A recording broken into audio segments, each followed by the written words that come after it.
हर्सिल घाटी सीरीज के एक और कहानी में आपका स्वागत है। पिछली कहानी में आपने हर्सिल गांव के इतिहास और वर्तमान के बारे में जाना। हर्सिल से मात्र 3 किलोमीटर की दूरी पर मुखवा गांव स्थित है। हर्सिल पूरी घाटी का केंद्र बिंदु है, जो देश की सामरिक दृष्टि से भी महत्वपूर्ण स्थान रखता है। इस घाटी का एक सीमांत गांव है मुखवा, जो मां गंगा का शीतकालीन पड़ाव भी है। सर्दियों में जब 6 महीने मां गंगा की गंगोत्री में शीतकाल के समय पूजा बंद हो जाती है, तो मुखवा में ही गंगा मैया की पूजा अर्चना की जाती है। श्रीकंठ पर्वत के सामने बसे इस गांव से पूरी हर्सिल घाटी का विहंगम दृश्य दिखाई देता है।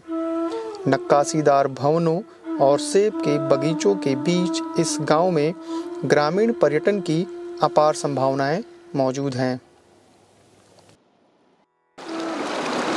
नमस्कार साथियों, मेरा नाम है संदीप गुसाई। हर्सिल घाटी की खूबसूरती हर मोड़ पर बदल जाती है। अगर आप धराली से हर्सिल घाटी को निहारें तो नज़ारे कुछ और दिखाई देते हैं। अगर आप मुखवा गांव से देखें तो नज़ारे बदल से जाते हैं। वैसे ही आप जो झाला है, जसपुर है, सुक्की टॉप है, इन अलग अलग गांवों से जो उपला टकनौर का क्षेत्र है, वहाँ से हर्सिल घाटी के पूरे नज़ारे बदलते हैं। कहीं से श्रीखंड पर्वत दिखता है, कहीं से गंगोत्री जो पीक है वो दिखती है, और यही इसकी सबसे खूबसूरती है। लेकिन जो एक चीज़ सब जगह से जो विहंगम दृश्य दिखता है वो है माँ गंगा की इन लहरों का।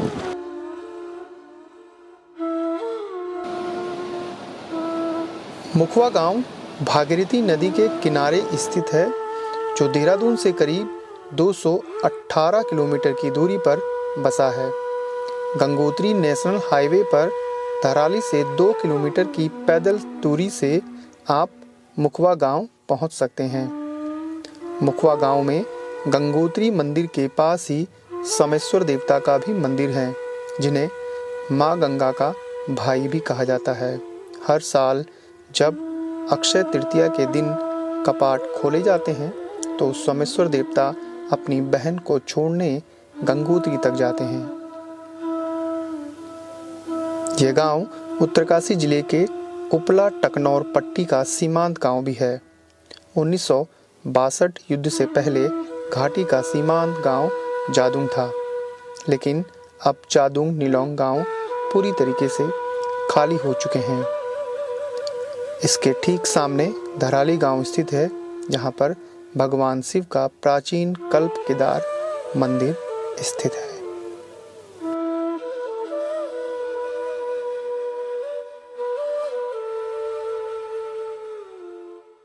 मुखवा गांव में इस समय लगभग पूरा गांव खाली हो गया है।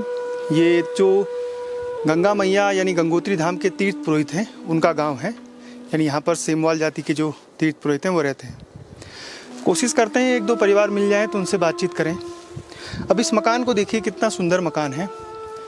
देवदार की जो पुरानी लकड़ियां हैं उससे ये बना हुआ है। लगभग इसकी उम्र होगी 150 साल के आसपास ही होगी। ये बरामदा है, नक्काशीदार ये पूरा मकान, जो लकड़ियां हैं उन पर। आज तो इस तरह से संभव नहीं है। उस मकान के बगल में ही एक कोठार है जहाँ उनका अनाज रहता है। दरअसल गंगा घाटी हो या फिर यमुना घाटी हो या फिर मोरी जो क्षेत्र है, वहाँ इसी तरीके का मकान मिलते हैं। 2 मंजिला, 3 मंजिला, 4 मंजिला। और उस समय के लोगों ने अपने जो मकान बनाए वो इस तरीके से बनाए कि उन्हें भीषण सर्दी में भी ज़्यादा दिक्कतें ना हों। अनाज को रखने के लिए ऐसी जगह बनाई जहाँ पर उनका अनाज 3, 4, 5 महीने या 1-2 साल तक भी सुरक्षित रह सकता है। तो इस गांव को और एक्सप्लोर करते हैं, और मुखवा की जो पूरी कहानी है उस पर ही ये स्टोरी आगे बढ़ती रहेगी। मुखवा गांव को गंगोत्री मंदिर के तीर्थ पुरोहितों का गांव भी कहा जाता है। यहाँ पर इनके बसने की पूरी कहानी को प्रसिद्ध इतिहासकार पंडित हरिकृष्ण रतोड़ी ने अपनी किताब में कुछ यूँ लिखा है। पंडित रतोड़ी बताते हैं कि पहले गंगोत्री मंदिर की पूजा अर्चना धराली के बुढ़ेरे खस राजपूत किया करते थे। लेकिन 1803 में विनाशकारी भूकंप के बाद गोरखा सेनापति अमर सिंह थापा ने जब 1807 में दोबारा मंदिर का पुनर्निर्माण करवाया तो उन्होंने ही सेमवाल जाति के ब्राह्मणों को मुखवा में बसाया। स्थानीय पुरोहित उमा रमन सेमवाल अपनी किताब में इस तर्क का खंडन करते हैं। वे लिखते हैं कि पहले से ही सेमवाल जाति के पुरोहित गंगोत्री मंदिर की पूजा अर्चना करते रहे हैं और टिहरी राजा की तरफ से कई सनद उन्हें दी गई थी। गोरख्याली यानी गोरखा शासन काल में मुखवा गांव से सेमवाल तीर्थ पुरोहित कहीं चले गए थे। बाद में अमर सिंह थापा ने दोबारा गंगोत्री मंदिर की पूजा अर्चना का अधिकार उन्हें सौंप दिया।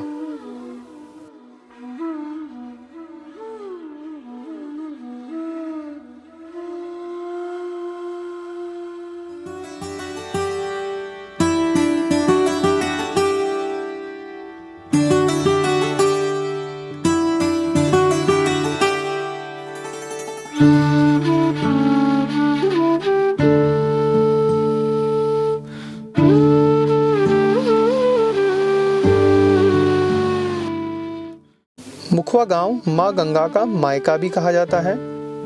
हिमालय की सुदर्शन, श्रीकंठ और बंदरपुंज पीक्स की तलहटी में बसे इस गांव में आप गंगा मैया की भोग मूर्ति और चरण पादुका का इत्मीनान से दर्शन कर सकते हैं। सर्दियों के समय पूरे गांव में वीरानी सी छा जाती है, लेकिन मंदिर की पूजा अर्चना अनवरत चलती रहती है। गांव का ऐसा सम्मोहन है कि आप देवदार के पेड़ों, शांत बहती भागीरथी और बर्फीली चोटियों को घंटों तक अपने में समाहित कर सकते हैं। सदियों से आध्यात्म की खोज में इस घाटी में कई श्रद्धालु और संत आते रहे हैं। मुखवा गांव से करीब 1 किलोमीटर की दूरी पर मार्कंडे मंदिर स्थित है। हम वहाँ जा रहे हैं। इस मंदिर का भी एक पौराणिक कहानी है। इस पूरी पगडंडी से होते हुए और इन डेंस देवदार के पेड़ों के बीच से होते हुए सामने माँ गंगा का जो सर्पीली बह रही है उसके दृश्यों को देखते हुए, और उसके ऊपर भी देवदार के जंगल हैं, उसके ऊपर फिर हिमधवल चोटियाँ, ये नज़ारे अपने आँखों में कैद करते हुए हम आगे की तरफ बढ़ रहे हैं।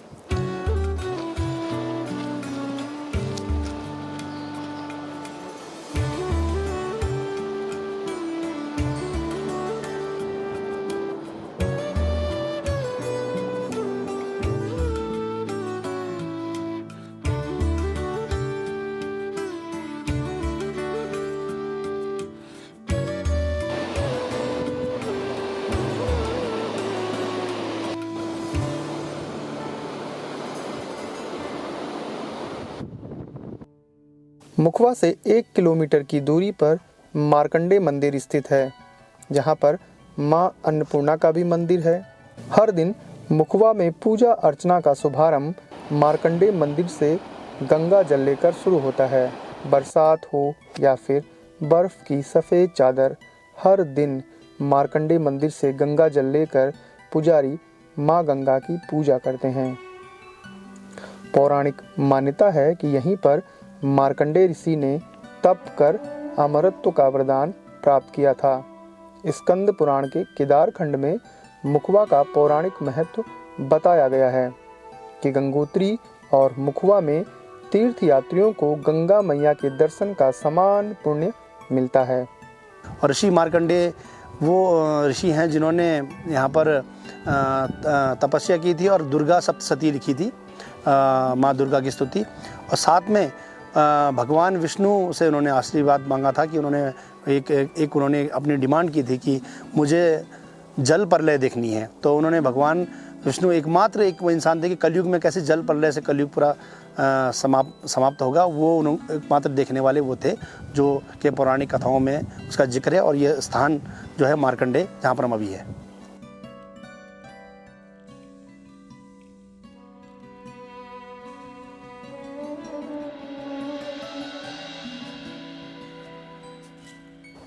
यही फिर रास्ता गंगोत्री भी जाता है पुराना? जी हाँ, और ये एक जो ये पाथवे जो हमारा बना हुआ है जिस पर हम चल रहे हैं पैदल, ये आगे जाके ये मार्कंडे से होते हुए ये जांगला और जांगला से होते हुए हम लंका भैरव घाटी होते हुए गंगा जी का जो झलसा होता है, जो गंगा जी की जो डोली जाती है, जो यात्रा होती है, वो इसी रास्ते जाती है। और गंगा जी कभी नदी क्रॉस नहीं करती है। आप देखेंगे वहाँ जंगम जो जांगला में जो ब्रिज बना हुआ है वो जाट गंगा में बना हुआ है। और पैदल यात्रा जो माता की जो हर बार होती है अक्षय तृतीया को जब कपाट खुलते हैं तो वो इसी रास्ते जाते हैं। और ये पौराणिक और पुरानी परंपरा है जिसका हर साल निर्वहन होता है और इसी रास्ते से वापस आती है माँ गंगे।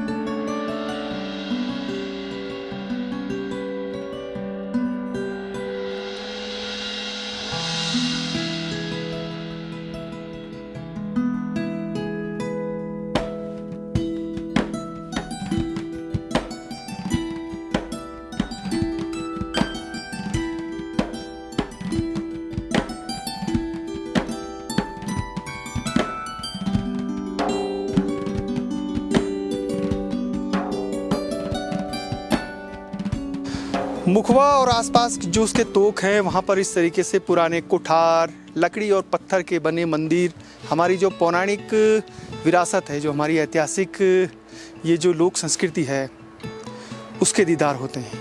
कई घर खंडर हैं और ये देख के भी दुख होता है। हालांकि ये कहानी है केवल हर्सिल घाटी की नहीं है, बल्कि उत्तराखंड के तमाम गाँवों में लोग अब धीरे धीरे अपने पक्के मकान मैदानी इलाकों में बना रहे हैं और उसकी वजह से जो उनके पुश्तैनी अच्छे मकान हैं वो इस तरीके से जर्जर होते जा रहे हैं। लेकिन देख के जब आप यहाँ आते हैं तो जो हमारी एक ये संस्कृति है जो मकान बनाने की, उसको कहते हैं काठ कोणी। और यही संस्कृति आपकी हिमाचल में भी है, किन्नौर में, मंडी में, शिमला में, हमारा जो देहरादून का ऊपरी इलाका है चक्राता, और यमुना घाटी में, गंगा घाटी में, मोरी यानी टोन्स वैली में, इन सभी इलाकों में काठ कोणी यानी काठ यानी लकड़ी और पत्थर के बने हुए मकानों से तैयार होता था। और इस जगह पे कई पुराने ऐसे मकान हैं जहाँ पर जो छत है वो भी लकड़ी की है, देवदार के स्लिप काटी गई हैं, उनको लगाया गया है। तो ऐसी हमारी समृद्ध जो है वो ये भवन निर्माण शैली रही है उत्तराखंड। और ये देखने जो प्राकृतिक सुंदरता है वो तो हम देख ही रहे हैं, लेकिन ये हमारे जो पूर्वजों ने इतनी मेहनत से इतने आलीशान भवन बनाए हैं वो भी देखकर बड़ी खुशी होती है। मुखवा का ऐतिहासिक संबंध फ्रेडरिक विल्सन से भी है। विल्सन ने इसी गांव की 2 महिलाओं के साथ शादी की। इस गांव में करीब 450 परिवार रहते हैं। सर्दियों में मात्र 10 से 15 परिवार ही गांव में प्रवास करते हैं। समुद्र तल से 2528 मीटर की ऊंचाई पर ये गांव बसा हुआ है। देखिए, मुखवा के साथ 2 महत्वपूर्ण चीज़ें जुड़ी हुई है। एक माँ गंगा का ये शीतकालीन प्रवास है, और जो गंगोत्री में जो रावल लोग पूजा करते हैं, मुखवा के सेमवाल लोग, उनका ये स्थान है और यहाँ पर भी वो सबसे पहले आए थे।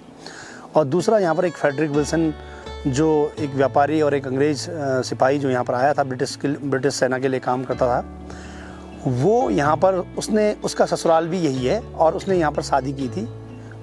एक गुलाबी देवी थी, पहले उनसे की थी शादी, फिर उनको कोई संतान नहीं हुई तो उसके बाद उन्होंने उनकी भतीजी राय माता थी, उससे शादी की और इस गांव के दामाद बने। और उन्होंने फिर यहाँ पर टिम्बर का जब व्यापार किया तो अपने ससुराल वालों के साथ मिलकर किया।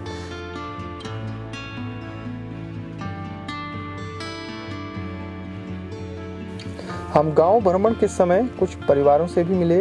हमें सेब के सूखे चिप्स भी खिलाए जो काफ़ी स्वादिष्ट थे।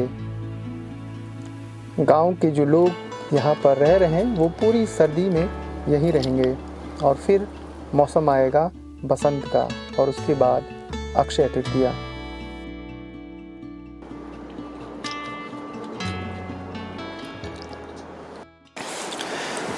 मुखवा में जयेंद्र आर्य जी के घर पर हम पहुँचे हैं। कुछ पुरानी जो यहाँ का इतिहास है और जो सर्दियों में किस तरह से वो रहते हैं उनसे बात करते हैं। जयेंद्र जी, आप लोग सर्दियों में जब रहते हैं यहाँ पे जी, वैसे तो बहुत कम परिवार हैं शायद यहाँ रहते हैं जो? हाँ, अभी तो 15-20 परिवार होंगे जो यहाँ रहते होंगे। लेकिन ज़्यादातर लोग जो हैं हम लोग उत्तरकाशी के आसपास चले जाते हैं। यहाँ मुख्य कारण इसका है कि एक तो शिक्षा की समस्या है, स्वास्थ्य की समस्या है, फिर ठंड भी होती है, तो इसलिए लोग माइग्रेट हो जाते हैं यहाँ से। मतलब स्कूल भी बंद हो जाता है जब बच्चे परिवार सब नीचे चले जाते हैं, तो उस दौरान स्कूल बंद रहता है। जी, ये 25 दिसंबर से यहाँ छुट्टी पड़ जाती है और फिर 1 फरवरी को खुलता है स्कूल। तो ये भी एक कारण है कि लोग नीचे चले जाते हैं, और मुख्य तो शिक्षा और स्वास्थ्य है जिसकी वजह से लोग नीचे जाते हैं।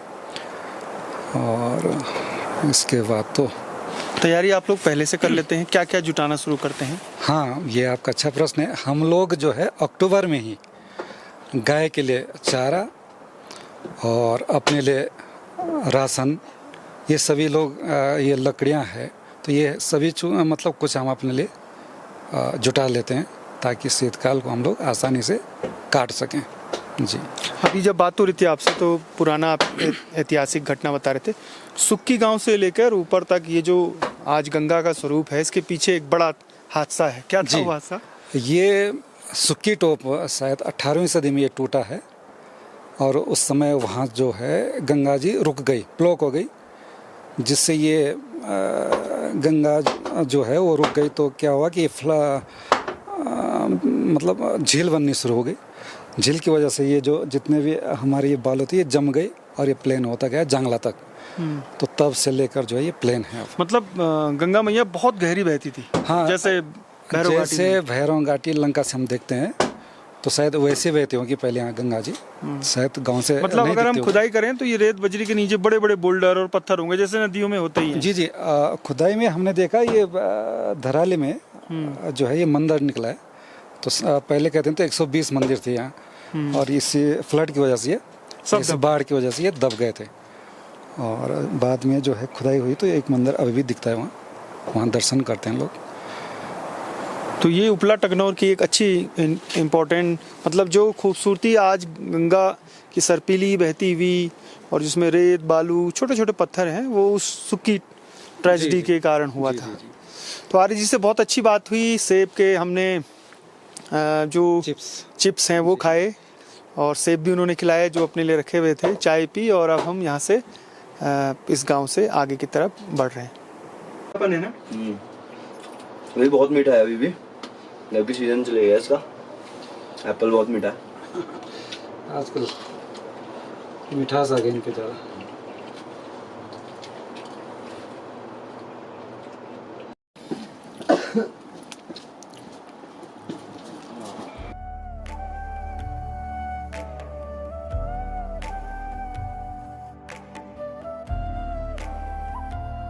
इस साल पूरी हर्सिल घाटी में बर्फबारी काफी कम हुई है, जिसका असर भी घाटी में दिख रहा है।